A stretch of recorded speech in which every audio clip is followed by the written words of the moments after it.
to Autism Hope Library. Really excited. I know I always say this, but I am really excited of our next guest. You have probably seen him in our library before. If you haven't, definitely go back and watch some of his stuff. Today we have Ron K. Kaufman. He is the author of Autism Breakthrough and the co-creator of the ACT protocol, which we're going to hear more about today, the ACT protocol. I'm so excited about this. So today we're going to be talking about the neural crash, solve the real cause of crises, meltdowns, anxiety, and extreme behaviors. Say that 3 times fast. All right, so we're here today. We're super excited. Welcome, Ron. Thanks so much for being here. Thank you for having me. I'm super excited for this conversation. Well, every time I talk to you, you always have the best titles of stuff, but I'm like always tongue-tied. So I'm so excited that I got it right somewhat, but I'm excited because this is something that all parents really need to, they really need help with, but often we don't talk about it enough, right? So often on the news or on Facebook, we're always putting all the pretty things, right? It's like the Hallmark Channel. We're never really talking about what we live day in and day out, of our fears, of things that we watch our kids struggle with of all ages. And I love that you and your co-creator have created this thing called the ACT protocol, which I think is so needed. And again, not talked about enough. Nobody wants to talk about meltdowns or extreme behaviors or, crisis. They always want to talk about, oh, my kid did this or my kid did that, which is great. But in order for the kid to be able to do this or that, we have to work through some of the stuff that we really don't like to look at. So thank you so much, for doing what you do and for being here today to help our families. Yeah, no problem. I mean, that's actually what you're saying is so true in terms of what we do and do not talk about. And that's why by the way, I co-created with my colleague, Kate C. Wild. She's the author of a number of books. We've worked together for a long time, but that's why we created the ACT protocol. It stands for Autism Crisis Turnaround. And it was this, we felt like there was this area that people were really struggling with and like they either weren't getting help or they were getting help that ends up being super counterproductive and worsening the thing that people are trying to help. So that we wanted to really address that head on. Well, before we start, I know you have a pretty remarkable story and your own journey and history. Can you tell us a little bit about that?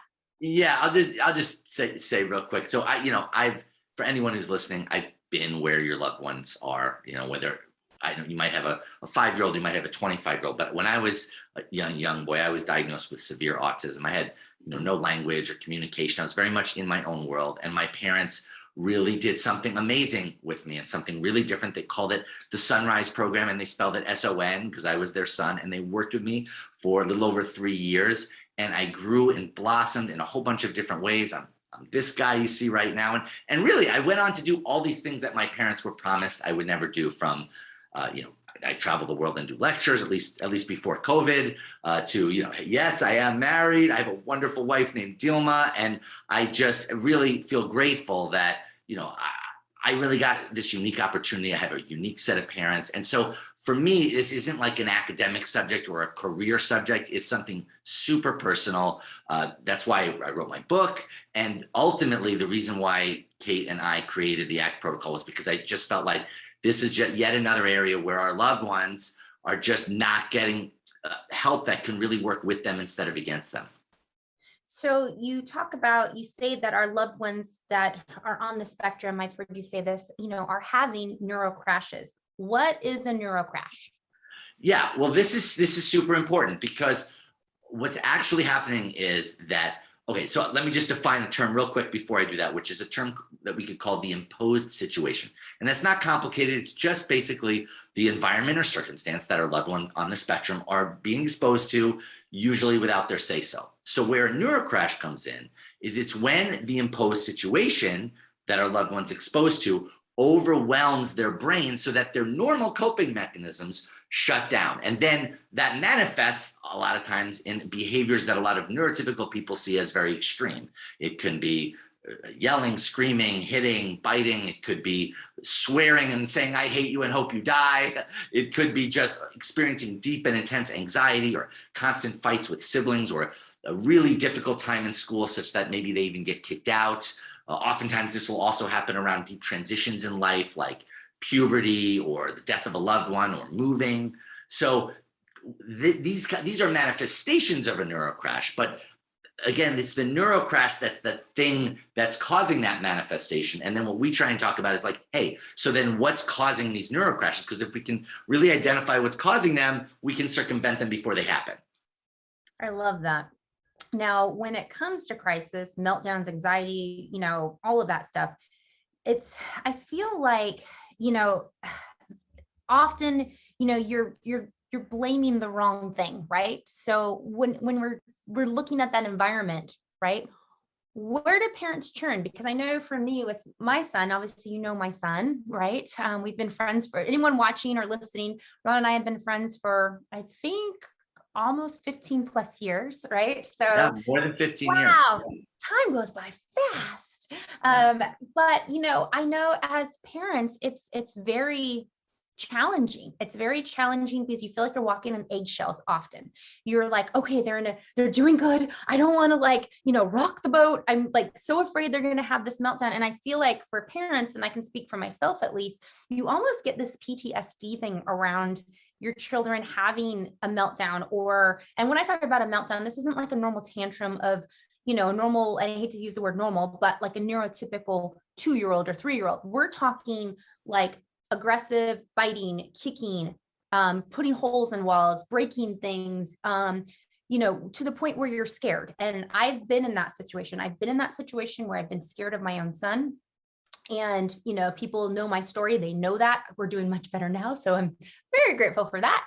However, I know what that feels like. And so you often blame yourself too. Like you're like, oh gosh, if I only wouldn't have pushed them, if I only wouldn't have done this, or if I only wouldn't have done that.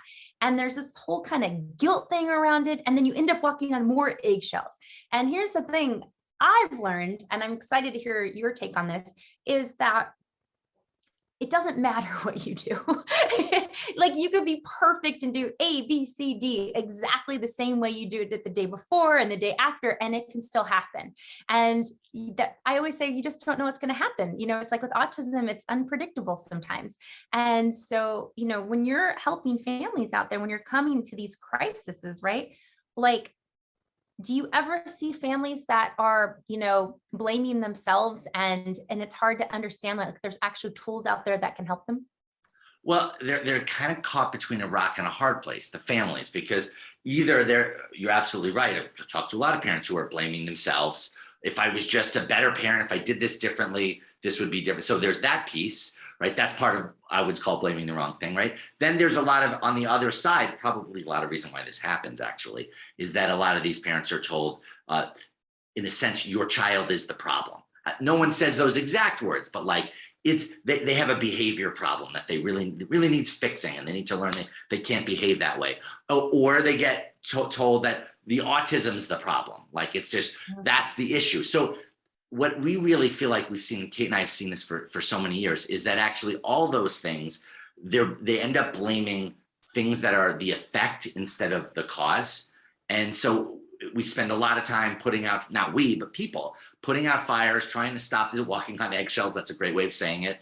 And then ultimately the root cause never gets addressed. And so what we feel like is happening is like, okay, so remember we were saying these neurocrashes are happening from these imposed situations that overwhelm the child or adult's brain. And by the way, really, I mean child or adults. We just did a course on the ACT protocol back in September, and most of the people in there had sons and daughters who were in their 20s and 30s. There were some parents of 11-year-olds and one parent of a 7-year-old, but there was a lot of parents of older people with autism. So this really can affect that. And obviously that's even more of an issue because they're going to be stronger than a 7-year-old, right? Mm-hmm. And yes, there are some parents that are scared. I for their own safety, I really get that. Actually just got off the phone with a parent in that situation.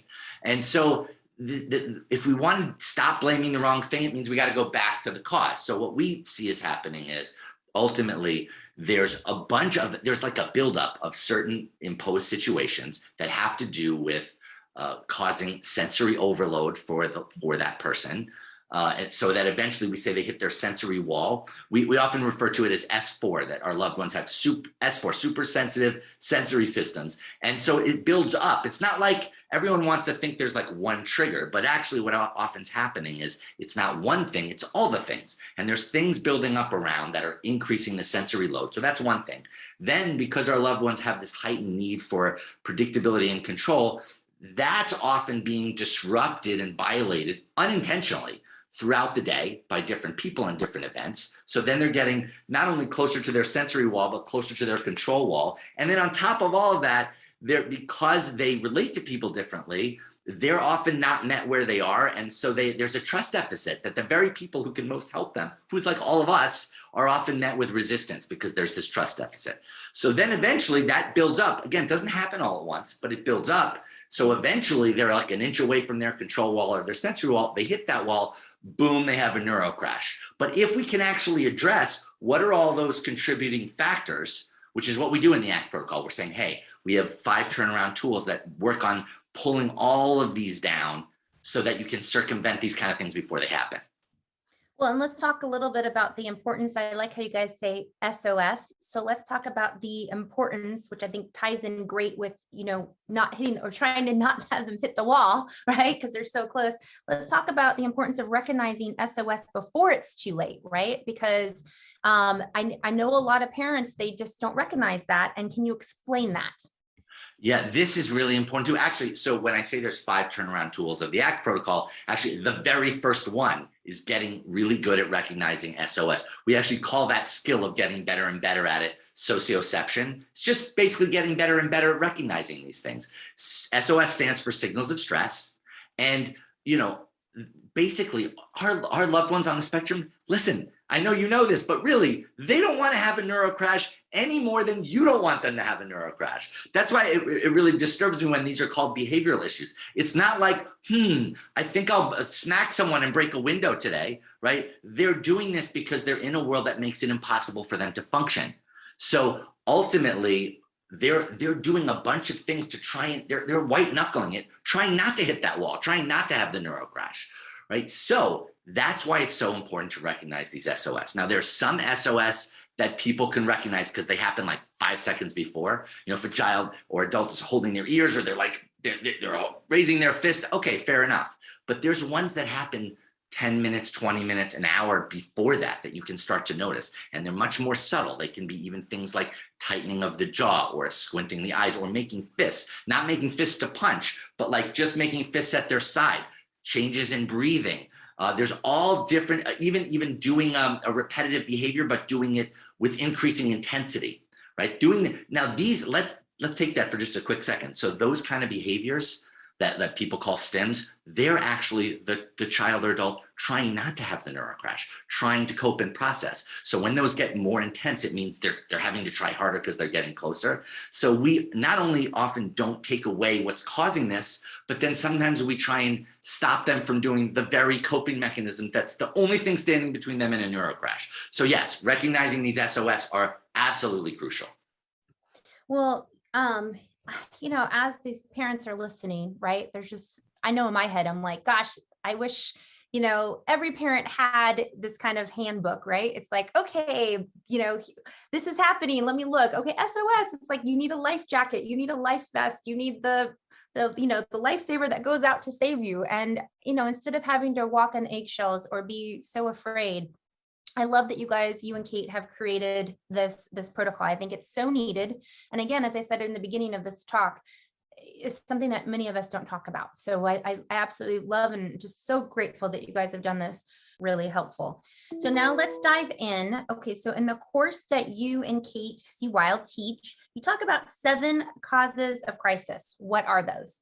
Yeah, we get into this in the ACT Live Rescue course, which is like a live course we have. Actually, I think we also touch on it in the pre-course sort of online thing that we do.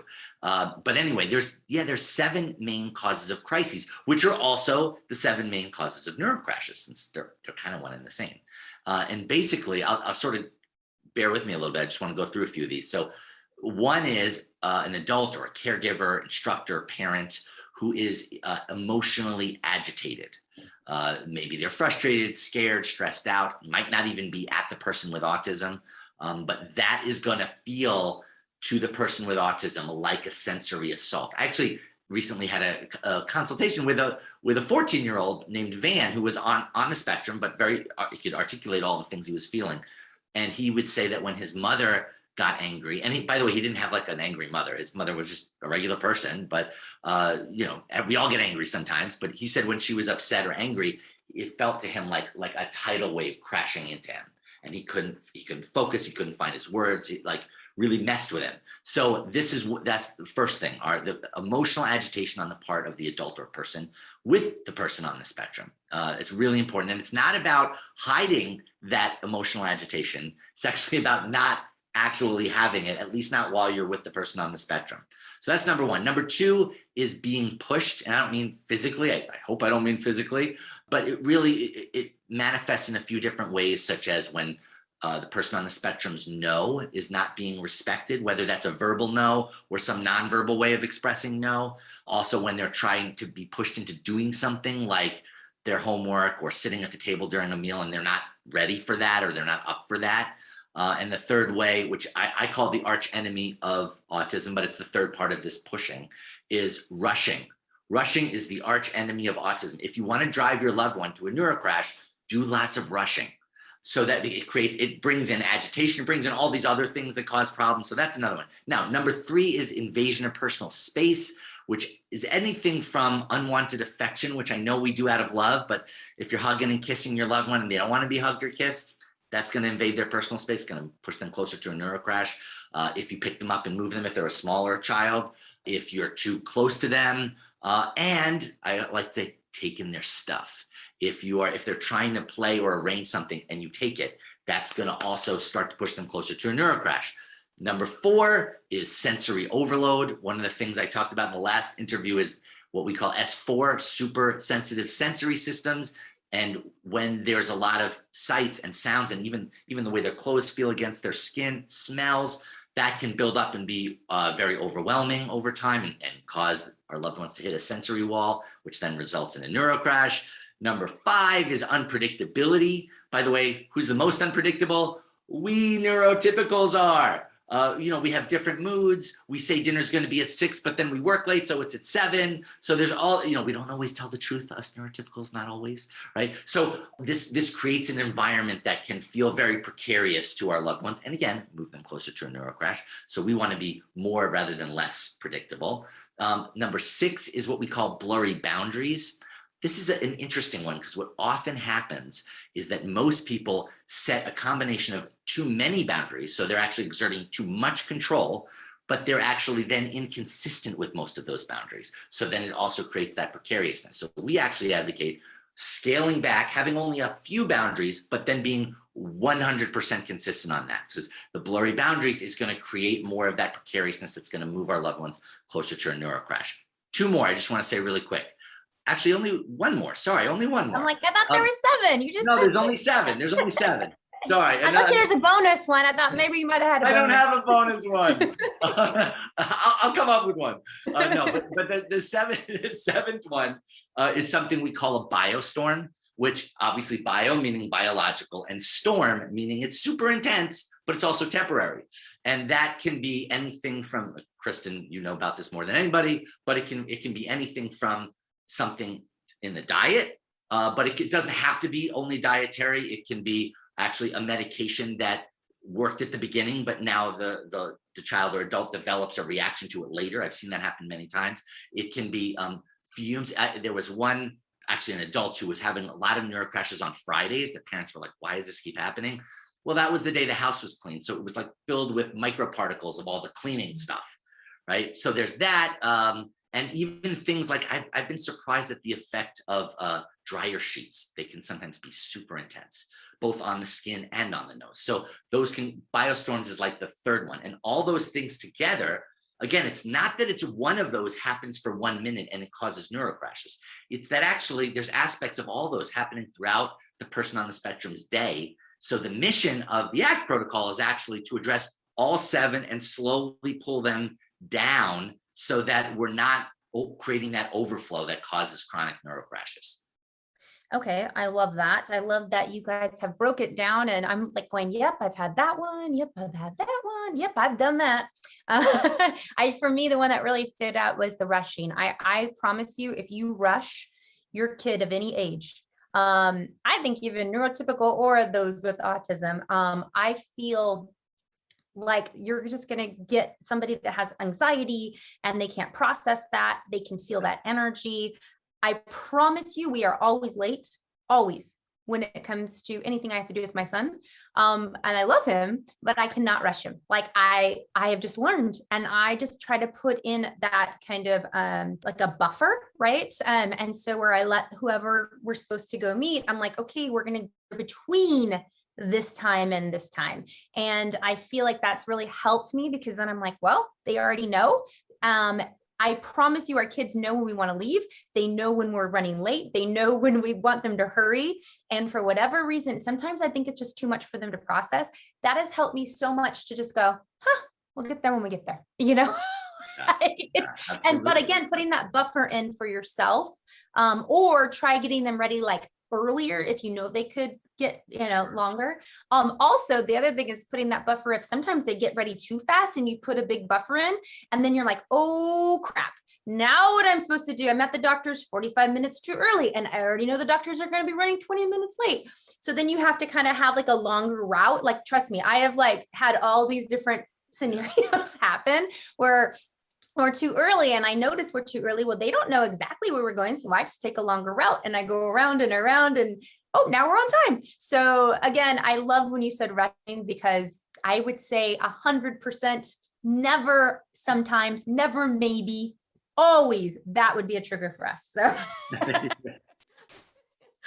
so let's talk about the ACT protocol that has, I love how you talk about this, the 5 turnaround tools. What are those? Yeah. And so that this goes back to the whole idea that this is not like you have to turn your life upside down for the next year of your life. This is about, you have to make some real changes for the next couple of weeks, because the key thing is to get your loved one out of the sort of cycle of chronic neuro crashes. It's not like they're never going to have one again, right? If someone comes to me and says every 2 months my loved one has a neuro crash, I would actually say you probably don't need the ACT protocol, right? It's the cycle that's, it's happening daily. It's happening multiple times a day, whatever, multiple times a week. So we have these 5 turnaround tools, and it's really important to do all 5 of them, actually. We focus on this in our courses. So number 1, I'm not going to do a detailed explanation of each, but just to give you an idea. Number 1 is called use socioception.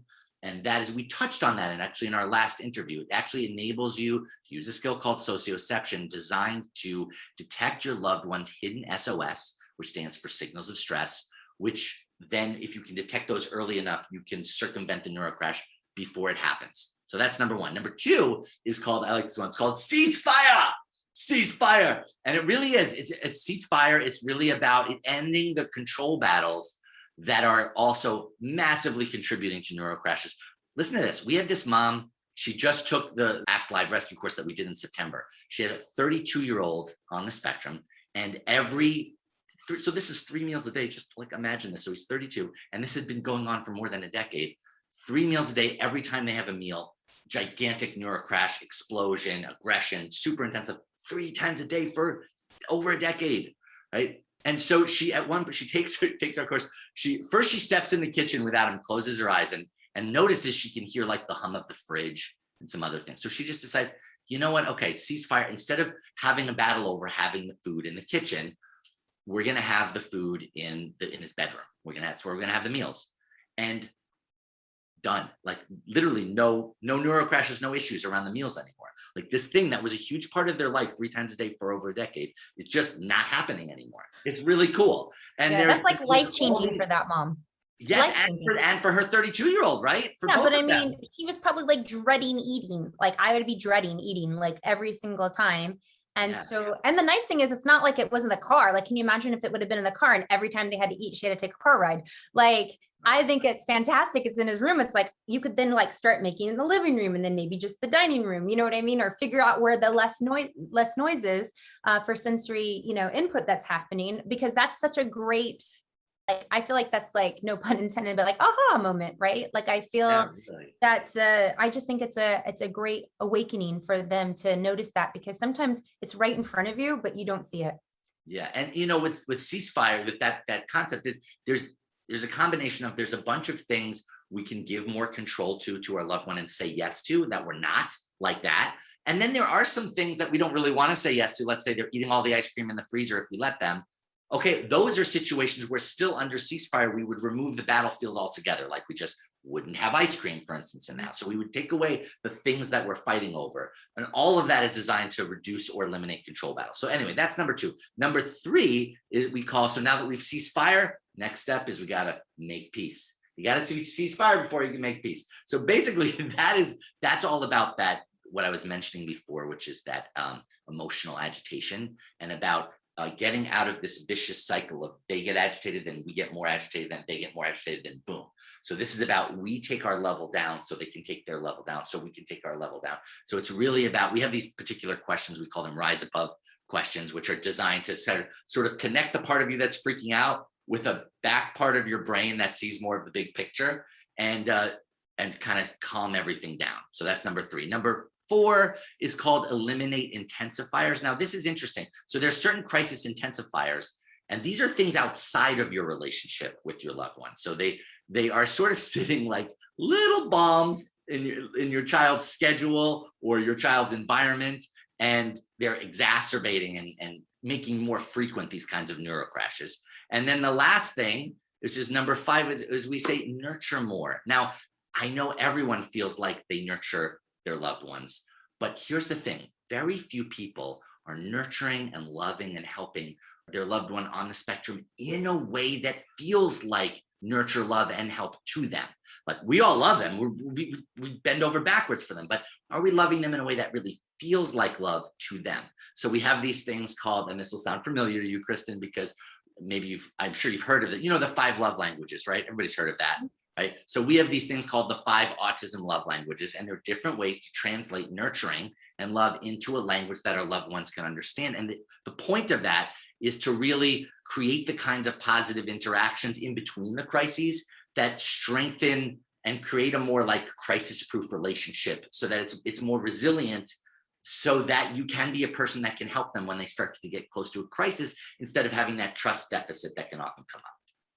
Well, I think these are tools that all of us need in our tool belt. And I think when you get the diagnosis, and let's say your child's 2 or 3, imagine if the clinician or the doctor that gave you the diagnosis said, and by the way, here's the ACT protocol. Because honestly, it's the behaviors that you first notice. I can't imagine any other parent disagreeing like with that. It's always a behavior. You're going to notice that that's not typical for what the peers are doing. And that's what brings you to the doctors to begin with. And so imagine if they said, okay, here you go. Like, this is, and I love that it's not like long-term. It's just, and I also love that I don't really need the ACT protocol right now. Like, when you said that, I was like, oh, I actually don't qualify for this protocol. Yes, that's right. It's not for everybody. Absolutely. No, but what I love about it is, I mean, you've known my story, you've met my son. There's been many years I needed this protocol, right? But I don't need it right now. And I'm grateful. I hope I love you, Ron, but I hope I never need this protocol ever again. Yeah, me too. Me too. Really, me too. I hope that's so beautiful. And honestly, the families that are doing the protocol, I hope it's a one and done. Like, I hope it's just kind of like, hey, because I think having that relationship, getting to do things with your kiddo of any age, like my son's 19 and we're doing things for the first time, a lot of our first right now. And it's, it's so exciting for me because, I always kept holding on and waiting. And I think I'm more giddy. I mean, he doesn't even know that I've been waiting. He didn't even know this thing existed, whatever I wanted to do. And now he's at that, part of his life, and the chapter in his life that we get to do stuff like that. And so, he's still definitely far, delayed from his peers, but oh my gosh, what I have with him is just amazing. And I love it. And if you would have been talking to me 2 years ago, I probably would have been crying during this whole interview, because I would have been like, hold on, let me write that down. Hold on, let me write that down. But instead, I can completely understand what the families are going through. And, I would never wish that upon anybody, because I think getting the diagnosis of autism is one thing. maybe doing repetitive behaviors or having lack of eye contact or not being able to socialize with peers, picky eaters. I mean, the list goes on, right? But being, afraid or not knowing what to do in a crisis is something that I don't think anybody can prepare you for if you've never gone through it. And now it's great because now if you're going through it, it's like, hey, you got Ron and Kate that are saying, hey guys, don't worry, we're going to walk you through this. Yeah. And it's not always going to be perfect. And even probably some of your bullet points may not work for this, but then they have to try a different one. And that's what I love, is that it's not a one size fits all, but you have many different tools to say, okay, if this didn't work, try that. Okay, great. That didn't work. Let's try this. And just to be able to reach for that when you need that, I think that's fabulous. I can't say enough good things about that. So again, I'm glad I don't need it right now, but I did 2 years ago. So how do people find you guys? Yeah, they can just, honestly, the best thing is just go to our website. So it's just autismcrisisturnaround.com. And they can, first of all, there's a lot of information. There's a free video that they can watch. There's a step that they can sign up with where they get some precursors to these turnaround tools that they can do at home. And then they have the live course that they can sign up for. They can actually scroll all the way to the bottom and go right to that if they want to. But if they just go to autismcrisisturnaround.com, it sort of lays the whole thing out. And, do you have any final message that you want to, leave for parents right now? I know the parents that, are probably going through it are probably crying. And because I know even as I talk, I still get teary eyed just thinking about it because it's still so close to that surface, right? So the parents that are going through it, just please know that there is help out there, and our hearts are with you, because I really do not believe anybody should ever have to go through some of this fear that we go through, right? When we have those huge meltdowns. So, what message do you want to leave with them? Well, look, I would just say that no matter how it might feel dark or scary, or you might feel a little bit lost, right? I would second what you said. There is a way out. I really don't believe that anything that's happening is inevitable and has to happen this way. Oftentimes, the good thing is that oftentimes when we feel stuck in this, it's actually just because it's not our fault, but we've been misinformed about the best way to sort of tackle this. So then we might tackle it in a way that exacerbates it or doesn't help it. And the good news is that's the reason. So that doesn't mean it's not your fault. It's not your child or adult on the spectrum's fault. There's actually a way out. It's just that maybe you hadn't had access to that before. So if you love your child or adult on the spectrum and you want to help them with this, there's absolutely a way out here.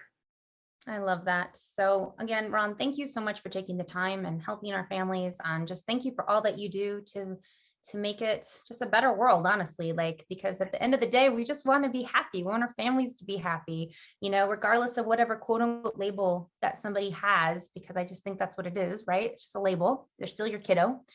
But I love that you're out there, you and Kate are out there saying, hey, we're here and we're not giving up. So thank you for being here today. Thanks. And to everyone watching, until next time.